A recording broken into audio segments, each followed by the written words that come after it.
Ուրեմն սիրակի իմաստության մեջ ասվում է,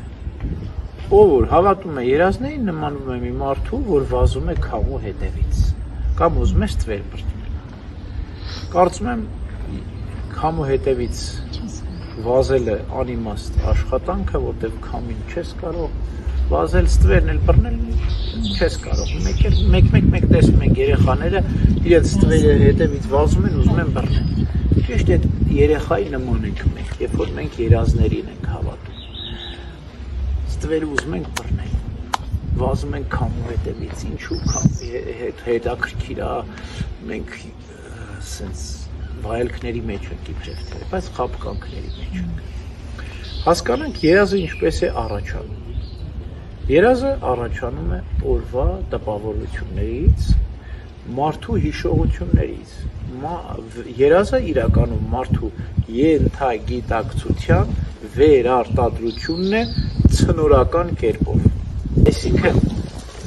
հիմիկվա այդ գովազները ինչու են սենց գույները վառ, որտեղ ահավոր տպավորություն է ստեղծում ենթագիտակցության վրա։ Եվ այդպես ուտակում է մեր մեջ մեր ենթագիտակցությունը։ Երու լցրեք ամանի մեջ, հետո դրեք գազի վրա թո տաքան։ Հիմա այդ ջուրը սկսում է գոլորշի անալ, չէ՞։ Գոլորշին ջուրա թե ջուր չի։ Ջուրա, բայց ջրի գազային վիճակ։ Ճիշտ այդպես է։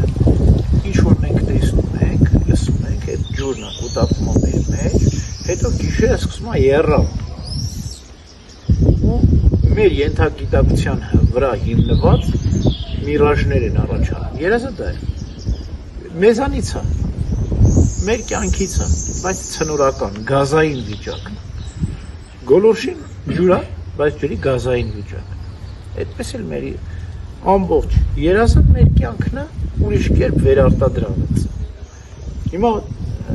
հանգիստ գազը կարող ես փչել կամ այդ գոլորշին, չէ, ինքը կարող ես հետը աշխատել։ Այդպես էլ չարը շատ արագ աշխատում է այդ գոլորշու հետ։ Ինքը մուտք ունի մեր մտքի երևակայական պատկերների մեջ։ Չարը շատ մեծ մուտք ունի, որտեղ ինչու օդային տաթևացին ասում մարդու միտքը օդի նման է։ Իսկ օդային շերտումովը դևն է։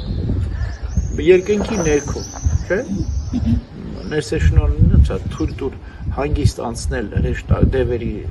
կայաններով, որ գտնվում է երկնքի ներքո, օդային շերտի տերն ու տիրակալը դևն է, սատանան է։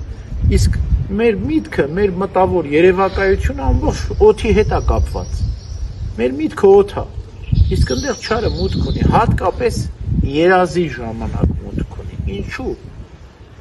Մեր քնած ժամանակ մուտք ունի։ Ինչու՞։ Որտեղ քնած ժամանակ մարդու կամքը կիսով չափ է գործում, հա։ Մենք երբ որ արթուն ենք, էլ ինչ-որ ձևով կարող ենք մեր մտքերին հետևել, կամ մերժել, կամ հակադրվել, բայց երազի մեջ ոնց որ դու չլնես։ Քո կամքը կա, բայց դու չկաս։ Կիսով չափ է քո կամքը գործում։ Այսինքն դու չես թելադրում քո երազը, այլ ինչ-որ մեկն է պարտադրում քեզ այս երազը տեսնել։ Եվ եթե մենք չկանք, ցնորքներ այդտեղ, եւ ինչ որ մեկն էլ անընդհատ մուտք ունի այդ երազի մեջ, մենք ինչպես կարող ենք դա համարել ճշմարտություն։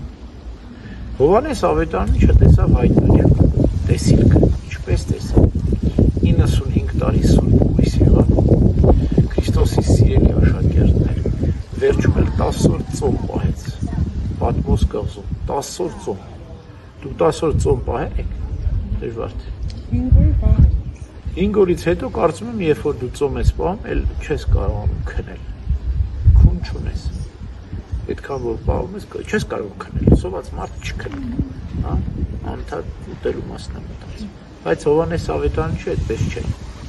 10 օր ծոմ պահեց, ինքը էլ քնած չէր, որ տեսիլքը տեսա, բայց մենք ուտում ենք, խմում ենք, մեր կերակուրի բուղը տալիս է մեր գլխին, ցնորքը տեսնում ենք, ասում ենք, մեր երազները սաղ կատարում են։ Այդ որ երազն է կատարվում, խմած, հարբած կամ կերած, խմած բուղը, որ քո ուղեղի մեջ է, մենք բերում ենք մեզ հավասարեցնում ենք Հովհաննես Ավետարանչի Սուրբ Կույս Քրիստոսի սիրելի աշակերտների հետ։ Բերեք չհամեմատենք էլ, համեմատելի է։ Ուրեմն ով հավատում է երազնին, նմանում է մի մարդով, ով վազում է քամու հետևից ուզում է ստվեր բռնել։ Եթե դուք կարող եք ստվեր բռնել ու քամու հետևից վազել, երազներին էլ հավատալ։